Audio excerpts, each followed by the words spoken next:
El senyor Branquilló viu al seu arbre natal, amb la seva estimada senyora Branquilló i els seus 3 fills, els Branquillonet.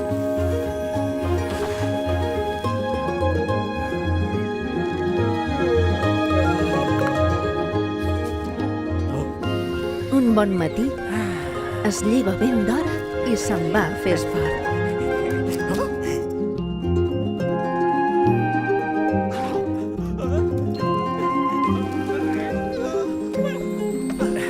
El Branquilló, el senyor Branquilló.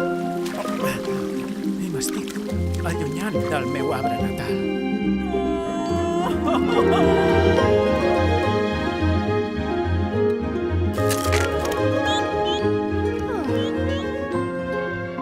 Soc el Branquilló i ara me'n torno al meu arbre natal.